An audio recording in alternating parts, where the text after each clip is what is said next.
உள்ளக விசாரணையை வலியுறுத்தி தமிழ் மக்களை ஏமாற்றிய அனுர அரசு சாணக்கியர். குற்றம் செய்தவர்களை பாதுகாக்கவே வெளிநாட்டு பொறிமுறையை ஏற்கவில்லை கோடீஸ்வரன் குற்றச்சாட்டு. எதிர்க்கட்சியின் கட்சிகளுடன் இணைந்து பணியாற்ற ஐக்கிய தேசிய கட்சி தீர்மானம். பிரதி அமைச்சர் சுனில் வட்டக்கலவுக்கு எதிராக வழக்கு தாக்கல். நாமல் தரப்பு எடுத்துள்ள நடவடிக்கை. அரசியல் சார்பு கலாச்சாரத்தை அரசாங்கம் முடிவுக்கு கொண்டு வந்துள்ளது பிமல் ரத்நாயக்க. ராஜிதவுக்கு பிணை. நெருங்கிய நண்பரை காவல்துறையில் ஒப்படைக்குமாறு நாமலுக்கு வலியுறுத்து. சர்ச்சையை கிளப்பிய சந்திரசேகரனின் கடல் அட்டை பண்ணை கருத்து. மன்னார் மக்களின் போராட்டத்துக்கு நீதி கிடைக்க வேண்டும், இல்லையென்றால் ஜனாதிபதி செயலகத்துக்கு முன் போராட்டம் முன்னெடுக்கப்படும். அருட்தந்தை ஜீவந்த் பீரிஸ் எச்சரிக்கை. தொடர்வது விரிவான செய்திகள்.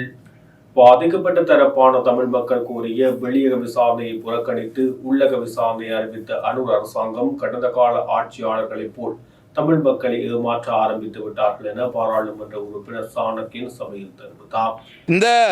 இன்று 60வது கூட்டத்தொடரிலே வெளிவிவகார அமைச்சர் அவர்கள் இந்த நாட்டுக்குள்ளே ஒரு வெளிநாடுகள் இல்லாட்டி சர்வதேச நாடுகள் தலையிடுவது ஏற்றுக்கொள்ள முடியாத விடயம் என்று வெளிவிவகார அமைச்சர் சொல்லியிருக்கிறார். இந்த நாட்டுடைய அரசாங்கம், இந்த அரசு, அமைச்சர்கள் தொடர்ச்சியாக தமிழ் மக்களுடைய அபிலாசைகளை, தமிழ் மக்களுடைய கோரிக்கைகளை தொடர்ச்சியாக நிராகரிக்கிறார்கள். பாதிக்கப்பட்ட சமூகமாகிய தமிழ் மக்கள் தொடர்ச்சியாக ஒரு சர்வதேச விசாரணை வேண்டும், சர்வதேச தலையீடு வேண்டும், சர்வதேச மேல்பார்வை வேண்டும், சர்வதேசத்தினுடைய உதவியுடன் தான் உண்மைகள் கண்டறியப்படலாம், சர்வதேசத்தின் ஊடாகத்தான் பாதிக்கப்பட்ட சமூகத்துக்கு நீதி கிடைக்கும் என்ற நம்பிக்கையோடு இருக்கும் பொழுது கடந்த 16 ஆண்டுகளுக்கு மேலாக இந்த நாடுகளிலே மாறி மாறி வந்த அரசாங்கங்கள் தமிழ் மக்களுக்கான நீதியை மறுத்தது போலவே இந்த தேசிய மக்கள் சக்தி அரசாங்கம் தமிழ் மக்களுக்கான நீதியை மறுக்கிறதுக்கான ஆரம்ப வேலைகளை இந்த அமைச்சருடைய உரையினூடாக சொல்லியிருக்கிறார்கள். நாட்டினுடைய ஜனாதிபதி அவர்கள் வடமாகாணத்துக்கு சென்று மைதானங்களை திறந்து வைக்கலாம், இல்லாட்டி மைதானங்களை ஆரம்பித்து வைக்கலாம், அபிவிருத்தி திட்டங்களை ஆரம்பித்து வைக்கலாம். இதே போலதான் கடந்த காலத்திலே ராஜபக்சகள், சிறிசேனா, விக்ரமசிங்க இவ்வாறு அனைத்து நாட்டினுடைய தலைவர்களும் அபிவிருத்தி பணிகளை ஆரம்பித்தார்கள். ஆனால் அந்த மக்களுடைய எதிர்பார்ப்பு தமிழ் மக்களுக்கு இந்த நாட்டிலே நடந்த அநீதிக்கு, நடந்த இனப்படுகொலைக்கு நீதி வேண்டும், விசாரணைகள் நடக்கப்பட வேண்டும், குற்றவாளிகள் தண்டிக்கப்பட வேண்டும், அத்தோடு ஒரு நிரந்தரமான ஒரு அரசியல் தீர்வு வேண்டும். இந்த 2 விடயங்களையும் இந்த அரசு மறுத்தால் தமிழ் மக்களுடைய எதிர்ப்பை சம்பாதிக்கிறது இன்னும் அதிகமான வேகத்திலே சம்பாதிப்பார்கள். ஐக்கிய நாடுகள் சபையில் வெளியக தலைவற்றுடனான விசாரணையை அரசாங்கம் ஏற்க மறுத்தமை குற்றம் செய்த இராணுவத்தினரையும் புலனாய்வாளர்களையும் அரசியல்வாதிகளையும் மற்றும் ஒட்டுக்குழுக்களையும் பாதுகாக்கவே எனவும் உள்ளக விசாரணையில் நாங்கள் நம்பிக்கையை இழந்துவிட்டோம் என பாராளுமன்ற உறுப்பினர் கவிந்திரன் கோடீஸ்வரன் சபையில் தெரிவித்தார்.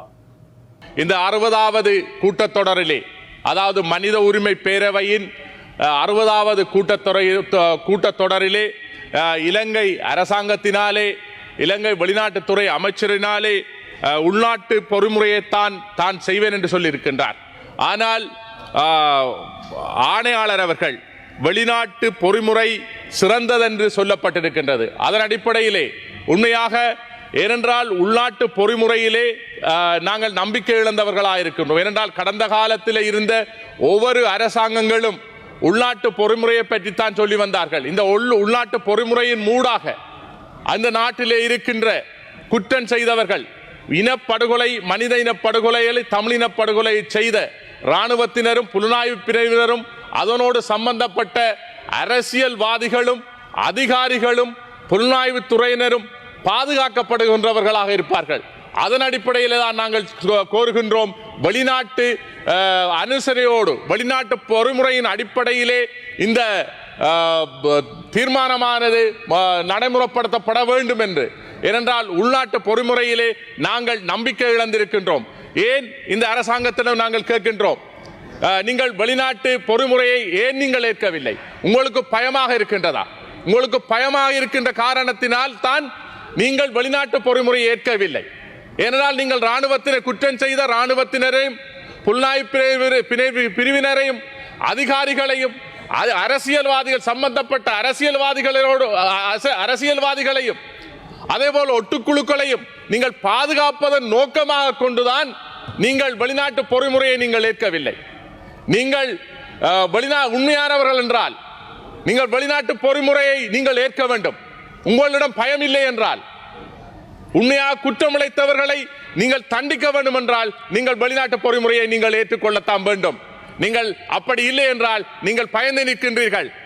உங்களது அரசியல் நிலைப்பாட்டை நிலைநிறுத்துவதற்காக இந்த நாட்டிலே குற்றஞ்செயல்கள் தண்டிக்கப்பட்டால் இந்த நாடு மிகவும் ஒரு இக்கட்டான நிலைக்கு தள்ளப்படும் என்கின்ற காரணத்துக்காக நீங்கள் பயந்து நிற்கின்றீர்கள்.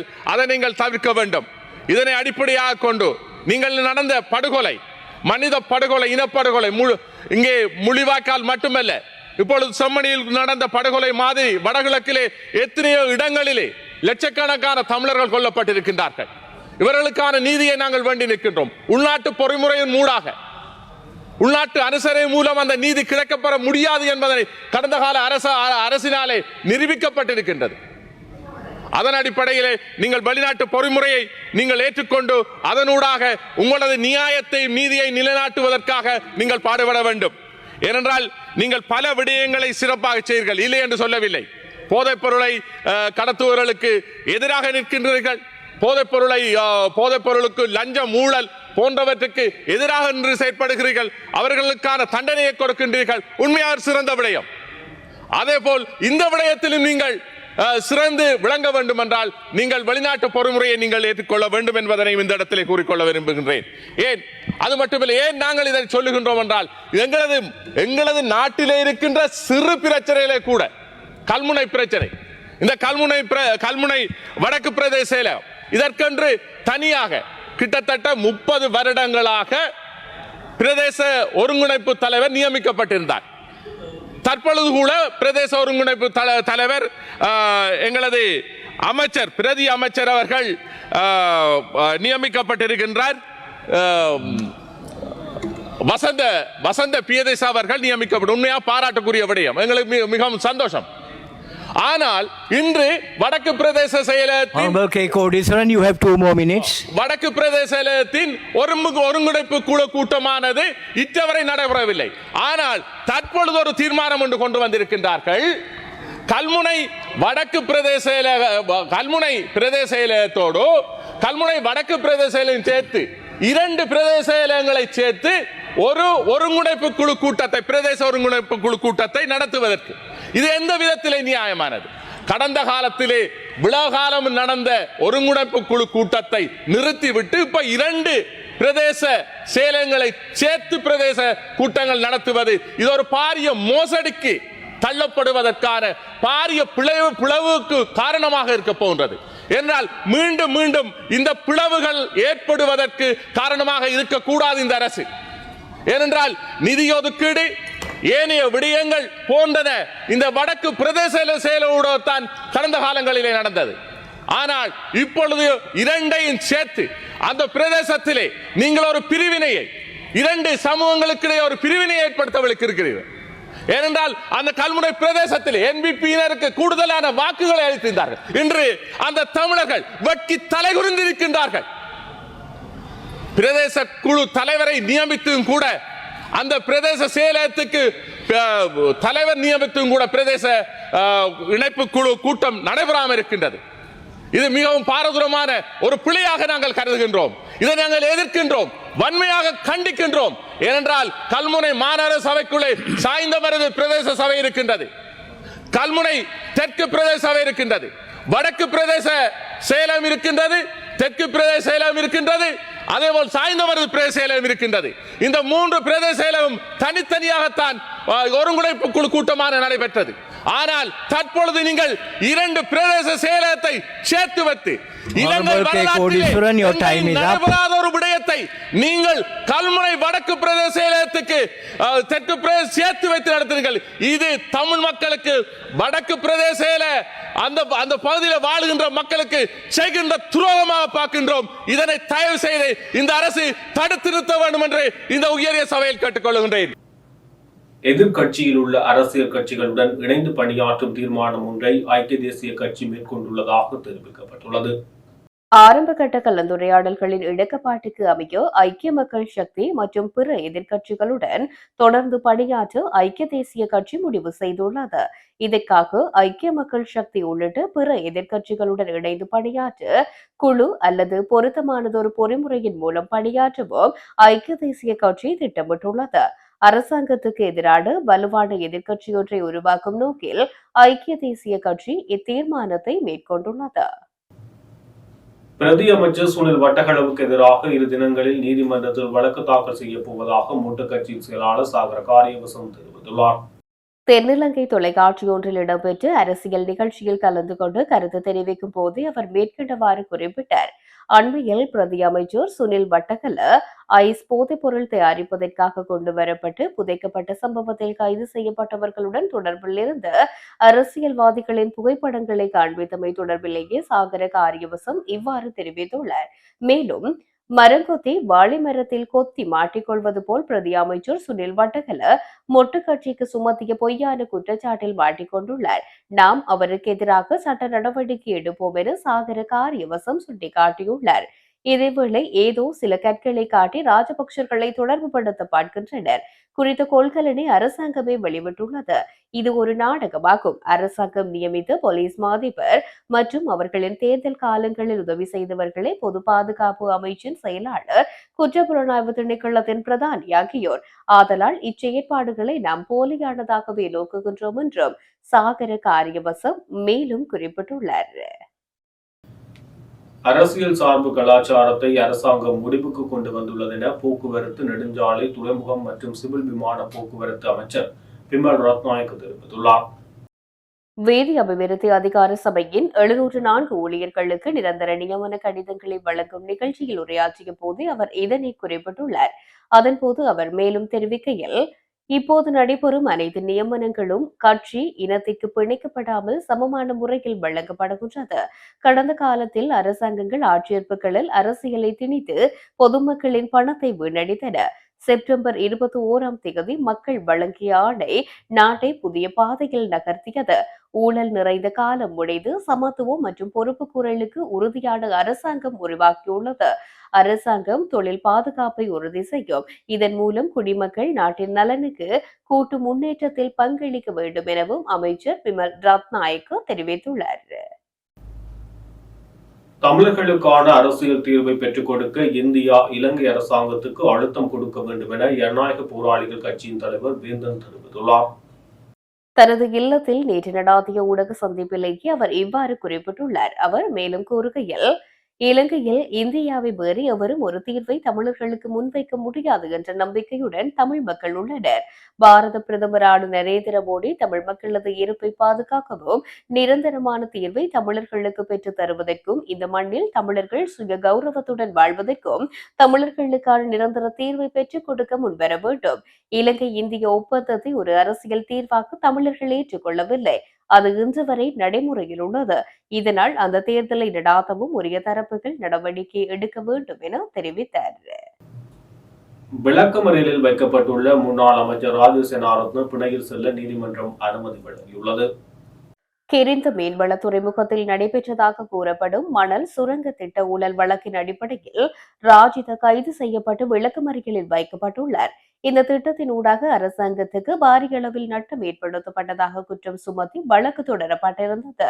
கொழும்பு தலைமை நீதவான் அசங்க எஸ் போதரகமவினால் ராஜித பிணையில் செல்வதற்கான உத்தரவு பிறப்பிக்கப்பட்டுள்ளது.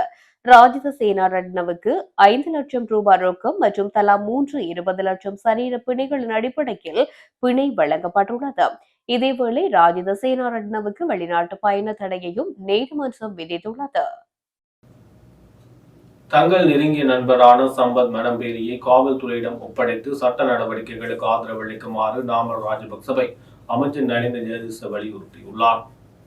மித்தனிய போதைப்பொருள் ரசாயன விவகாரம் தொடர்பில் ஸ்ரீலங்கா பொதுஜன பெரமுனவின் அரசியல்வாதிகள் எதிர்காலத்தில் கைது செய்யப்பட உள்ளார்களா என்ற கேள்விக்கு பதிலளிக்கையில் அமைச்சர் இதனை தெரிவித்துள்ளார். மெத்தனியாவில் கைப்பற்றப்பட்ட பொருட்கள் தொடர்பான விசாரணைகள் இப்போது தொடங்கியுள்ளதனால் எதிர்காலத்தில் யார் கைது செய்யப்படுவார்கள் என்பது சம்பந்தப்பட்ட விசாரணைகளின்படி காவல்துறையினரால் வெளிப்படுத்தப்பட்ட உண்மைகளின் அடிப்படையில் நீதிமன்றங்கள் மூலம் தீர்மானிக்கப்படும் என்றும் அவர் குறிப்பிட்டுள்ளார். இது தொடர்பில் மேலும் கருத்து வெளியிட்ட அமைச்சர் நளித, தற்போது காவலில் உள்ள மற்றும் கைது செய்ய தேடப்படும் 2 நபர்களும் ஸ்ரீலங்கா பொதுஜன பெரமுனவுடன் தொடர்புடையவர்கள். இந்த குற்றச்சாட்டு சுமத்தப்பட்ட உடனேயே ஸ்ரீலங்கா பொதுஜன பெரமுன ஒருவரின் கட்சி உறுப்பினர் பதவியை ரத்து செய்தது. அந்த செயல்பாட்டின் மூலம் அந்த நபரின் ஈடுபாட்டை ஸ்ரீலங்கா பொதுஜன பெரமுன ஒருபுறம் ஒப்புக்கொண்டுள்ளது. ஏனென்றால் கட்சியின் சில அமைச்சர்கள் சிறையில் இருந்தபோதும் அவர்கள் தங்கள் கட்சி உறுப்பினர் பதவியை ரத்து செய்யவில்லை. சம்பத் மனம்பேரி ரவிராஜ் கொலையில் சந்தேக நபராக உள்ளார். அவர் காவல்துறையிலும் பணியாற்றியுள்ளார். அவர் உளவுத்துறையிலும் சிறிது காலம் பணியாற்றியுள்ளார். அவர் மீது மற்றொரு குற்றவியல் வழக்கு உள்ளது. தங்காலை மற்றும் மித்தனியவை சேர்ந்த அரசியல்வாதிகள் மனம்பேரி குடும்பத்துடன் நெருங்கிய உறவுகளை பேணி வந்தனர் என்பது இப்போது எமக்கு தெரியும். இப்போது அவரது கட்சி உறுப்பினர் பதவியை ரத்து செய்வது மாத்திரம் போதாது. தங்கள் நெருங்கிய நண்பரை காவல்துறையிடம் ஒப்படைத்து இந்த சட்ட நடவடிக்கைகளுக்கு ஆதரவளிப்பது நாமல் உள்ளிட்ட கட்சித் தலைவர்களின் பொறுப்பு என்றார். முன்னாள் ஜனாதிபதிகளின் உரிமைகளை ரத்து செய்யும் சட்டம் மூலம் முன்னாள் ஜனாதிபதி மஹிந்த ராஜபக்சவை குறிவைத்து கொண்டு வரப்படவில்லை என அமைச்சரவை பேச்சாளர் நளிந்த ஜெயதிச தெரிவித்துள்ளார். அமைச்சரவை தீர்மானங்களை அறிவிக்கும் வாராந்திர ஊடக சந்திப்பில் அவர் இதனை குறிப்பிட்டுள்ளார். அத்துடன் குறித்த சட்டம் மூலம் அனைத்து முன்னாள் ஜனாதிபதிகளுக்கும் அவர்களின் துணைவியருக்கும் பொருந்தும் வகையில் தயாரிக்கப்பட்டதாகவும் அவர் சுட்டிக்காட்டியுள்ளார். முன்னாள் ஜனாதிபதி மகிந்தவை வெளியேற்றுவதற்கு திகதி ஏதும் நிர்ணயிக்கப்பட்டுள்ளதா என ஊடகவியலாளர் ஒருவர் எழுப்பிய கேள்விக்கு பதிலளிக்கையில் அமைச்சர் நளிந்து மேற்கண்டவாறு குறிப்பிட்டுள்ளார். அத்துடன் சட்டம் மூலம் நடைமுறைக்கு வந்த பின்னர் அது சம்பந்தப்பட்ட அனைத்து முன்னாள் ஜனாதிபதிகளுக்கும் பொருந்தும் என்றும் நீண்ட காலம் சட்டமன்றத்தில் பணியாற்றியவர்கள் மற்றும் நிறைவேற்று ஜனாதிபதியாக இருந்தவர்கள் சட்டத்தின்படி நடந்து கொள்வார்கள் என்று தாம் எதிர்பார்ப்பதாகவும் கூறியுள்ளார். நாங்கள் முன்னாள் ஜனாதிபதிகளை அவர்களது உத்தியோகபூர்வ இல்லங்களில் இருந்து நீக்க இந்த திகதியும் நிர்ணயிக்கவில்லை. சட்டம் மூலம் கொண்டு வரப்பட்டுள்ளது. நாடாளுமன்றத்தில் அது சட்டமாக நிறைவேற்றப்பட்ட பின்பு அவர்கள் சட்டத்துக்கு ஏற்ப நடந்து கொள்வார்கள் என்று நம்புகின்றோம் என்றார். அட்டைப்பண்ணை தொடர்பில் கடற்தொழில் அமைச்சர் ராமலிங்கம் சந்திரசேகரன் தெரிவித்துள்ள கருத்து அவர் தொடர்பிலான சர்ச்சைகளுக்குரிய கேள்விகளை எழுப்புவதாக மக்கள் விசனம் தெரிவித்துள்ளனர். யாழ்ப்பாணம் குருநகர் பகுதியில் கடல் அட்டை பண்ணையாளர்களுடனான கலந்துரையாடலில் அவர் தெரிவித்த கருத்தை இவ்வாறு கேள்விகளை எழுப்பியுள்ளது. அதாவது கடல் அட்டை பண்ணை எல்லோருக்கும் வழங்குவோம், பயப்பட வேண்டாம் எனவும், நீங்கள் 1.5 ஏக்கர் பண்ணை வைத்திருந்தால் அரை ஏக்கருக்கு அரசாங்கத்துக்கு பணம் கட்டினால் போதும் எனவும் அமைச்சர் தெரிவித்துள்ளார். கடந்த ஆட்சி காலங்களில் கடல் அட்டை பண்ணைகளுக்கு எதிராக சந்திரசேகரன் கருத்து தெரிவித்து வந்தார். தற்போது அமைச்சராக உள்ள நிலையில் சட்டவிரோதமாக கடல் அட்டை பண்ணைகளை மேற்கொண்டு வருகின்றவர்களை பாதுகாக்கும் பொருட்டு அரசாங்கத்துக்கு நட்டத்தை ஏற்படுத்தும் வகையில் கருத்து தெரிவித்தமையை காணக்கூடியதாக உள்ளதாக சுட்டிக்காட்டப்பட்டுள்ளது. கடந்த காலங்களில் சீன நிறுவனம் ஒன்றின் ஏற்பாட்டில் யாழ்ப்பாணம் அரியாலை பகுதியில் கடல் அட்டை உற்பத்தி நிலையம் ஆரம்பிக்கப்பட்ட நிலையில் அது பல்வேறு சர்ச்சைகளை ஏற்படுத்தியது. இவ்வாறான ஒரு நிலையில் ஆழம் குறைந்த யாழ்குடா கடற்பரப்பில் பாரம்பரிய மீன்பிடியை நம்பி பல கடற்தொழில் மக்கள் வாழ்ந்து வரும் நிலையில் கடல் அட்டை பண்ணைகளை மீள ஏக்கர் கணக்கில் வழங்க முற்படுவது கடற்தொழிலாளர்களின் வாழ்வாதாரத்தை அளித்த பல்தேசிய கம்பெனிகளை ஊக்குவிக்கும் செயற்பாடா என மக்கள் கேள்வி எழுப்பியுள்ளதாக கூறப்படுகின்றது. மலேக அதிகார சபை என்பது பல்வேறு முயற்சிகள் மேற்கொள்ளப்பட்டு உருவாக்கப்பட்டது. அதை மூடும் நடவடிக்கை குறித்து ஜனாதிபதி மீள்பரிசீலனை செய்ய வேண்டும் என இலங்கை தொழிலாளர் காங்கிரசின் தலைவர் செந்தில் தொண்டமான் தெரிவித்துள்ளார். அவர் மேலும் தெரிவிக்கையில், கடந்த காலங்களில் மலையக மக்கள் 30 வருட காலமாக பிரஜா உரிமையின்றி வாழ்ந்து கொண்டிருக்கின்றனர். ஏனைய சமூகத்துக்கு அரசின் சலுகைகள் கிடைத்த பொழுது மலையக மக்கள் புறக்கணிக்கப்பட்ட சமூகமாக காணப்பட்டனர். அக்காலகட்டத்தில் மறைந்து தலைவர் சௌமியமூர்த்தி தொண்டமான் பல கடுமையான போராட்டங்கள் முன்னெடுத்து மலையக மக்களுக்கு பிரஜா உரிமையை பெற்றுக் கொடுத்தார். மறைந்து தலைவர் சௌமியமூர்த்தி தொண்டமானுடைய முயற்சியால் முதன்முறையாக மலையக மக்கள் சார்ந்த அமைச்சுக்கள் நிறுவனங்கள் உருவாக்கப்பட்டது. இந்த அமைச்சுக்கள் நிறுவனங்கள் ஊடாக மலையக மக்களுக்கு முழுமையான சேவைகள் சென்றடைவதற்கான வழிமுறைகள் அவரால் வகுக்கப்பட்டது. இன்றைய காலகட்டத்தில் ஏனைய சமூகங்களுடன் மலையக மக்களை ஒப்பிடுகையில் மலையக மக்கள் முதன்மை நிலையை நோக்கி வளர்ச்சியடைந்து வருகின்றனர்.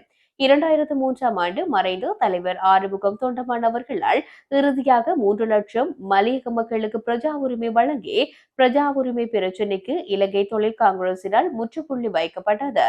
ஒவ்வொரு காலப்பகுதியிலும் மலையக மக்கள் சார்ந்த பல வேலை திட்டங்கள் முன்னெடுக்கப்பட்டது.